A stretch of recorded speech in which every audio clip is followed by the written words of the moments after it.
Shalom Bapak Ibu Saudara sekalian, senang sekali kita dapat berkumpul bersama di ibadah online Gereja Orang Beriman Surabaya. Sebelum kita memulai ibadah, mari kita satukan hati, kita berdoa.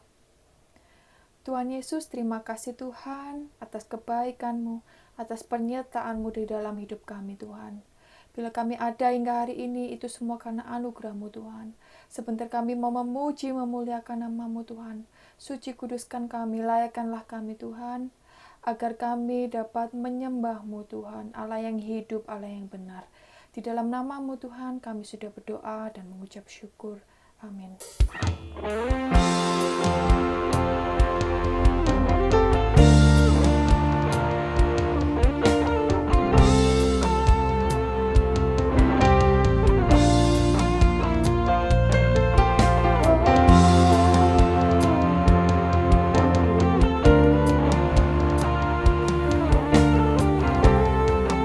Sama-sama mari nyanyikan.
pada lembah kelam.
Buat kasih setiamu di dalam hidupku, ku bersyukur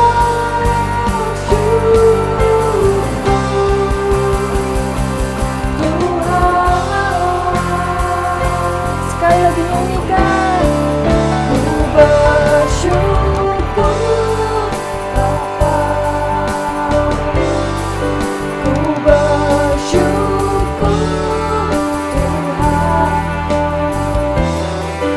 buat kasih setiamu di dalam hidupku, ku bersyukur,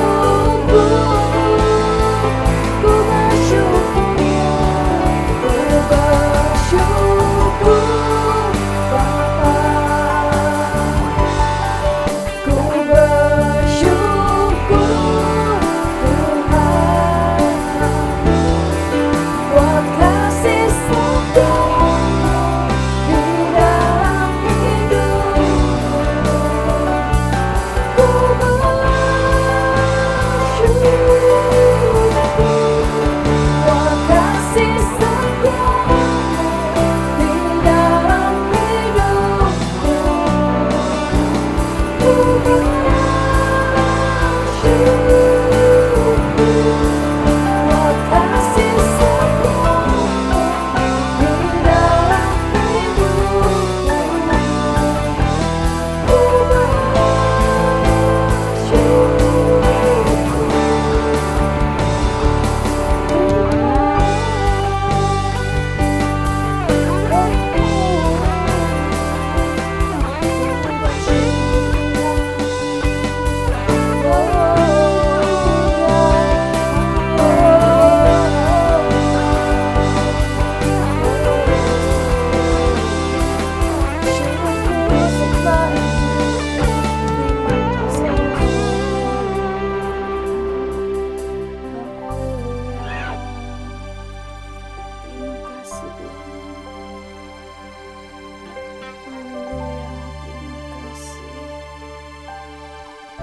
Terima kasih Yesus.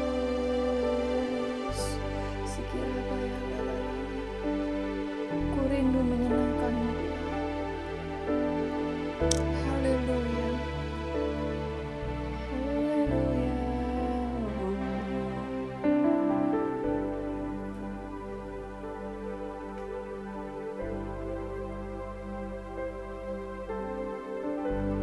Kaulah Allahku,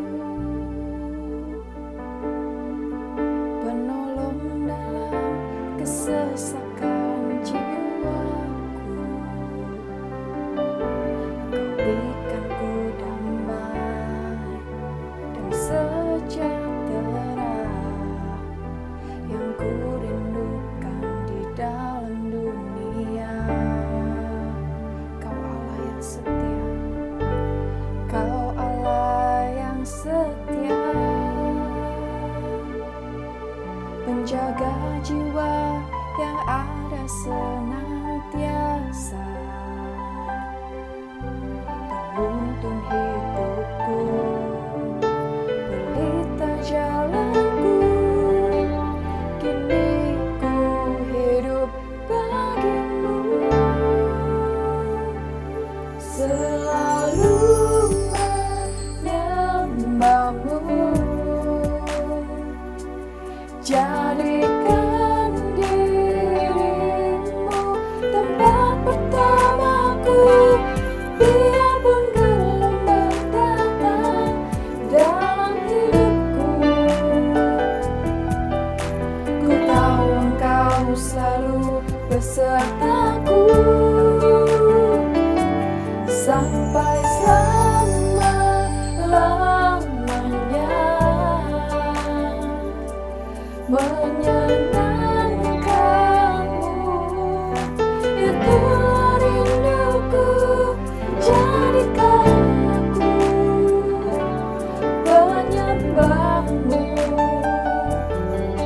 yang taat kepadamu. Sekali lagi nyanyikan dari awal. Kaulah Allahku,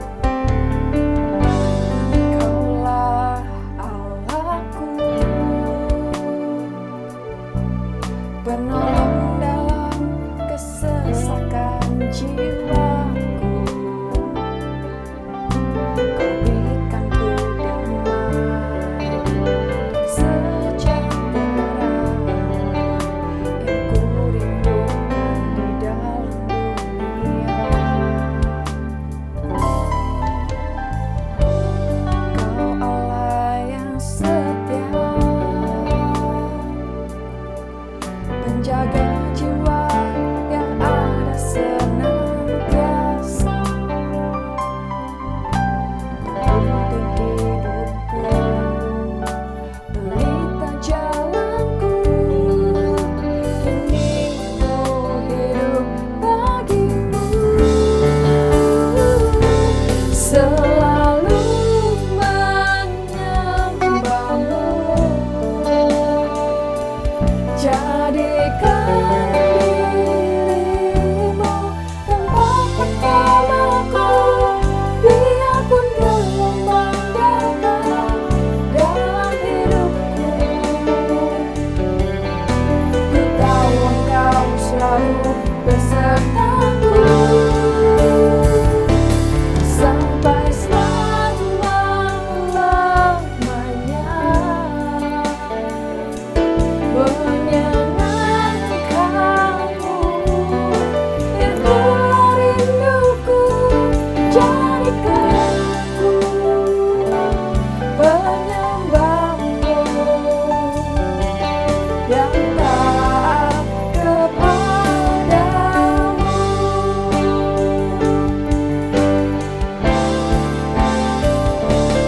And I live to worship you,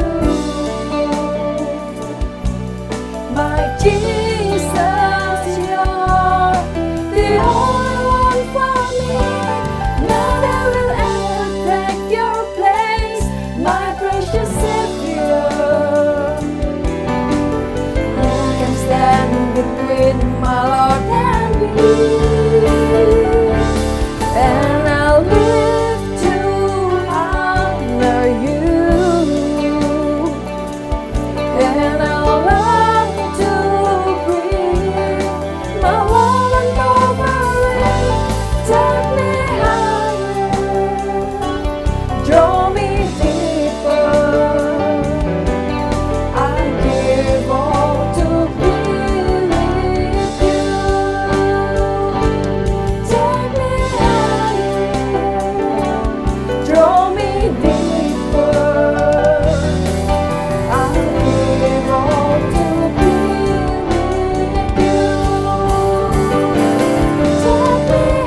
Shalom Bapak Ibu Saudara yang terkasih dalam Tuhan Yesus Kristus, apa kabar?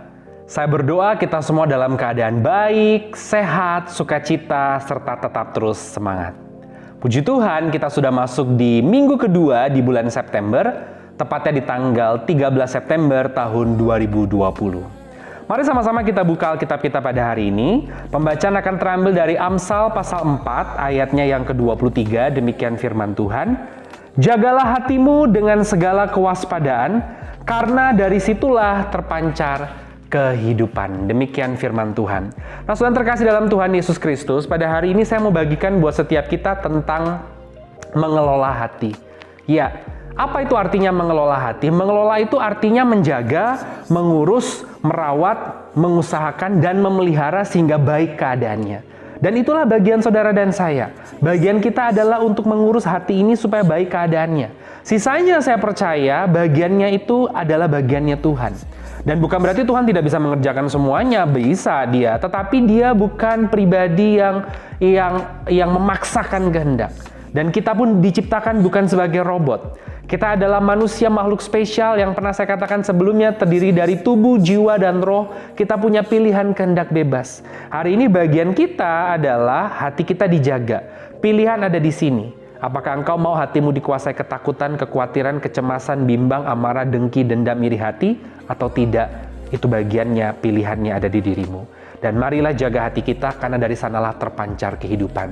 Dan menariknya Alkitab kita mencatat Bapak Ibu Saudara, bukan 1, bukan 2, bukan 10, bukan 200, tetapi 876 kali kata hati muncul di Alkitab.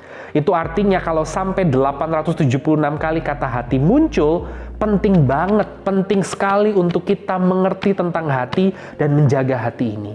Dan menariknya saudara, saya ingat satu cerita tentang suatu ketika ada seorang inspektor, orang yang melakukan inspeksi dari dinas kesehatan di lokal di sebuah negara bagian Victoria di Australia. Dia biasanya melakukan inspeksi ke berbagai rumah makan di Australia, tujuannya untuk memberikan poin atau nilai bagi rumah makan tersebut. Apakah rumah makan tersebut kemudian dapat dipertimbangkan untuk diperpanjang izin usahanya atau tidak. Tetapi menariknya suatu ketika inspektor ini mengunjungi satu rumah makan, dia tidak masuk dari pintu depannya. Ya, dia tidak masuk dari pintu depannya kemudian duduk di meja makan, tidak. Dia langsung masuk dari pintu belakang, masuknya langsung tembus ke dapur, saudara. Betapa mengejutkan ternyata ketika dia masuk ke dapur, dia menemukan banyak sekali kotoran tikus di sana. Dia melihat ada beberapa titik yang ada lubang tikus. Dia melihat ada jaring laba-laba di situ. Dia melihat ternyata lemarinya kotor, kompornya kotor, dan sebagainya. Sehingga akhirnya langsung dia putuskan di situ, saudara, untuk tidak memberikan poin dan tidak memperpanjang izin usaha rumah makan tersebut. Ya, seperti itulah hati, saudara. Hati itu ada di dalam, bukan di tampilan luarnya. Makanya si inspektor tadi, dia tidak mau terkecoh dengan tampilan luar, masuk disambut oleh pegawai, balihonya bagus, dikasih makanan yang maknyus, dia nggak mau begitu. Dia langsung masuk dari dalam, ternyata ketika dapurnya, labnya, pusat pengolahan makanannya kotor, tidak higienis, terpancarlah kehidupan dari rumah makan tersebut. Hari ini seperti itulah hati kita. Kalau dari dalam tidak dijaga, maka terpancarlah kehidupan kita yang ternyata sebenarnya tidak baik dan tidak bagus. Dan menariknya dalam bahasa Ibrani, kata hati itu adalah lab bahasa Ibraninya. Lab ini adalah dasar dari kata laboratorium. Mari sama-sama kita jaga pusat pengolahannya ada di sini, maka akan terpancar semuanya baik. Kalau dari sininya busuk dan kotor, maka sesungguhnya hidup kita keluarnya adalah busuk dan kotor. Sisanya bagian yang lain Tuhan akan kerjakan, bagian kita hari ini adalah menjaga hati. Ada dua hal saja yang mau saya sampaikan buat setiap kita tentang mengelola hati. Yang pertama, mari kita baca sekali lagi Amsal 4 ayat yang ke-23. Jagalah hatimu dengan segala kewaspadaan, karena dari situlah terpancar kehidupan. Jadi yang pertama Bapak Ibu Saudara, yang pertama bicara tentang mengelola hati, Tuhan melihat hati dan Tuhan mengingini hatimu. Oleh karena itu hari ini jagalah hatimu. Yang pertama Tuhan melihat hati saudara, dan Tuhan menginginkan hatimu. Jadi jaga hatimu. Yang Tuhan lihat itu bukan tampilan luar. Saudara bisa memoles diri dengan cantiknya bagian luar, mungkin diperlihatkan kata-katanya dibuat bagus, ya tampilan luarnya dibuat cantik. Saudara mungkin bisa menipu bagian luar, tapi bagian dalam Tuhan lihatnya bukan luar, bagian dalam. Berapa banyak cerita di Alkitab yang ternyata menyampaikan kepada kita Tuhan tuh melihat sampai kedalaman hati. Saudara ingat pada waktu itu Samuel diperintahkan Tuhan untuk mengurapi anak-anak Isai, salah satu dari anak Isai untuk menjadi raja. Dan ternyata Samuel ini mungkin terpukau dengan tampilan luar dari anak-anaknya yang pertama, kedua, ketiga. Mungkin yang pertama, kedua, ketiga tampangnya ya gagah, kekar, brewokan, wah ini calon raja, wah ini cocok nih. Tapi Tuhan bilang, nope, bukan itu. Manusia melihat luar, tetapi Tuhan melihat hati. Ternyata Tuhan melihat hati, saudara. Hari ini jaga dari dalam. Saudara ingat cerita juga di Perjanjian Baru, bagaimana ada orang yang menjual tanahnya, kemudian dia punya niat yang tidak tulus untuk memberi bantuan kepada pekerjaan Tuhan. Lalu akhirnya ditegur oleh Rasul Tuhan dan berkata, kamu tidak lurus hatimu di hadapan Tuhan. Inilah artinya Tuhan melihat hati dan Tuhan mengingini hatimu, saudara. Jaga hatimu, jaga hatimu. Sisanya itu bagian Tuhan kok untuk memberkati. Saudara nggak perlu pusing dan berkata, kalau kita jaga hati nanti bagian berkat gimana dong? Kalau aku ternyata nggak punya trik-trik untuk menipu orang, bagaimana dengan usahaku? Saya percaya kalau hatimu udah dijaga, sisanya bagian berkat itu bagiannya Tuhan kok. Saya ingat satu cerita, saudara, tentang ada seorang arsitek. Dia diminta oleh bos pengembang perumahan untuk membangun sebuah rumah yang unik lah. Pokoknya rumahnya ini unik, ditaruh di satu daerah di luar klaster yang biasa dia bangun. Dan bos ini bilang, saya akan pergi selama 7 bulan ke luar negeri, tolong kamu bangun rumah ini.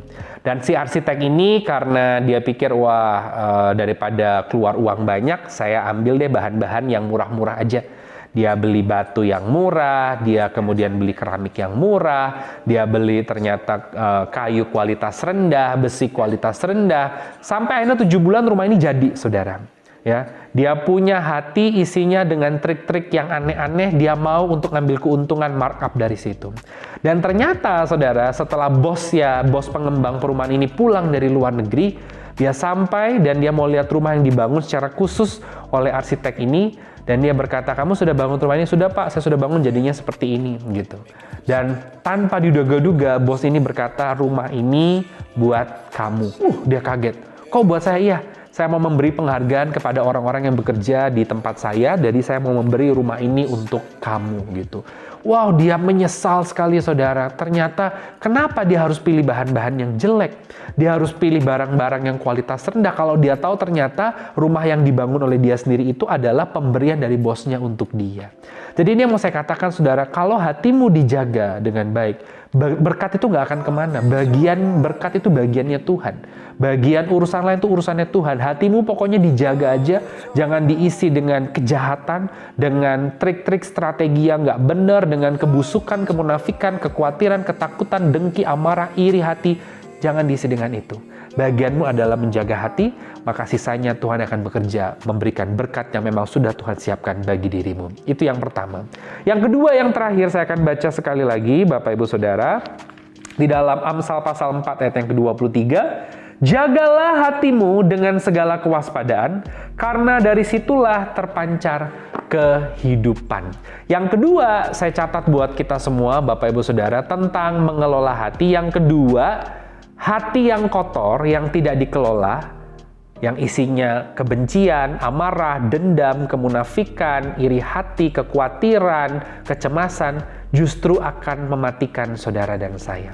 Jadi yang kedua, yang terakhir, hati yang tidak dikelola dengan baik, yang tidak dijaga, yang penuh dengan kotoran, seperti yang saya katakan tadi, kebencian, amarah, dendam, kemunafikan, iri hati, kekhawatiran, kecemasan, justru akan mematikan dirimu. Hari ini, saudara, yang rugi kalau hati nggak dijaga itu ya kita sendiri.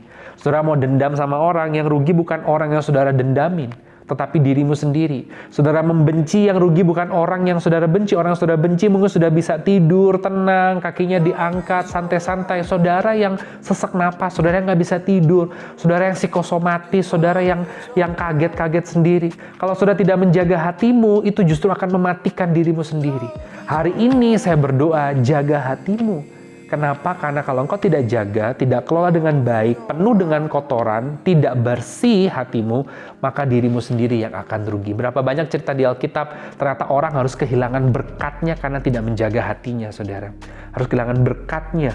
Bagaimana kalau kita lihat, saudara, bagaimana banyak orang seperti cerita tadi gitu ya, yang berusaha untuk menjual bagiannya, ternyata dia harus mengalami hal yang gak enak setelah ditegur oleh Rasul Tuhan Yesus. Karena hatinya tidak dijaga. Hari ini saya berdoa kita menjaga hati. Karena apa? Karena kalau tidak dijaga justru yang rugi adalah kita sendiri. Sebagai penutup saya ingat satu cerita Bapak Ibu Saudara tentang ada 3 orang, ilustrasi ini tentang 3 orang pengembara yang mereka bertemu di tengah-tengah perjalanan mereka di padang gurun. 3 orang ini berasal dari Baghdad, Irak, dan mereka mau melakukan perjalanan ke selatan semenanjung Arab. Dan karena kita tahu semenanjung Arab itu mayoritas adalah daerah padang gurun, jadi mereka harus melewati perjalanan penuh rintangan di padang gurun. Mereka tidak berencana bertemu di awal perjalanan, justru mereka bertemu tanpa diduga-duga di tengah perjalanan. Dan ketika di tengah perjalanan mereka bertiga bertemu, saat mereka bertiga sedang berteduh di salah satu gua, ada gua. Jadi setelah beberapa hari perjalanan di padang gurun, bekal mereka hampir habis, kemudian akan ada yang namanya badai gurun, mereka berteduh di sebuah gua. Dan ketika mereka berteduh di sebuah gua, mereka kaget, oh kamu mau pergi perjalanan kemana? Ke selatan semenanjung. Oh sama. Akhirnya kenapa kamu di sini? Ya karena sebentar lagi ada badai gurun. Akhirnya mereka memutuskan untuk beristirahat bersama-sama di situ. Dan ternyata setelah mereka beristirahat bersama-sama di situ, mereka share makan perbekalan mereka. Besoknya mereka siap melanjutkan perjalanan menuju kota di selatan semenanjung Arab, saudara. Dan ternyata esok paginya salah satu dari mereka menemukan ada satu kotak kayu besar di dalam gua tersebut. Tetapi menariknya di kotak kayu sini diperebutkan oleh 2 manusia yang sudah berubah menjadi kerangka. Ternyata 2 manusia ini sudah mati, tetapi matinya saling memperebutkan kotak kayu tersebut, saudara. Dan si penemu ini berkata, kawan-kawan, coba lihat aku menemukan apa? Aku menemukan kotak kayu yang diperebutkan oleh 2 manusia, dan 2 manusia ini sudah mati menjadi kerangka. Bagaimana kalau kita bawa kotak kayu ini saja? Akhirnya mereka putuskan membawa kotak kayu karena perjalanan tinggal sedikit lagi mereka sampai ke kota. Tetapi saat mereka mau sampai ke kota, salah satu dari mereka berkata, kita nggak mungkin bawa kotak kayu ini masuk ke kota. Karena nanti orang-orang di kota akan menganggap kita membawa barang berharga, pasti kita akan dihabisi dan diambil. Lebih baik kita bagi saja isi kotak kayu ini. Dan saya percaya isinya pasti barang-barang berharga, karena sampai 2 orang tadi mati memperebutkan. Oke, kita bagi di sini. Tapi kalau kita bagi di sini, kota sebentar lagi akan tutup sore, kita bekal makanan sudah habis. Gimana kalau salah satu dari kita pergi membeli makanan dulu di kota? Baik. Akhirnya salah satu dari mereka pergi ke kota membeli makanan untuk kembali lagi ke ujung tepi padang gurun tadi membagi hasil yang ada di dalam kotak kayu itu. Yang diperkirakan isinya emas dan permata. Dan sementara satu temannya ini sedang pergi, saudara, membeli bekal makanan, 2 orang ini berbincang. 2 orang ini hatinya dipenuhi oleh keserakahan dan berkata, gimana kalau nanti dia setelah balik membeli bekal, kita habisi saja nyawanya. Sehingga nanti sehingga nanti isi dari kotak ini jadi milik kita berdua. Kita kaya lebih banyak. Kalau dibagi 3 kan lebih sedikit. Oh iya, betul. Dan akhirnya temannya ini pulang, saudara, membawa bekal. Belum sampai bekal itu dimakan, teman yang pergi ke kota membeli bekal ini sudah dihabisi, dibunuh oleh 2 orang yang hatinya penuh keserakahan. Mereka tertawa-tawa, ya sekarang isi kotak ini menjadi milik kita berdua. Kita akan menjadi kaya raya. Oke, kita buka. Oh, sebelum kita buka, kita makan dulu. Karena kita sudah kelaparan, ya, bekal sudah habis, dia sudah beli makanan dari jauh. Singkat cerita, mereka makan, saudara. Setelah mereka makan dengan kenyang, belum dibuka nih kotaknya. Tiba-tiba mereka mual, mereka pusing, mereka muntah-muntah dan kejang-kejang. 2 orang tadi mati, saudara.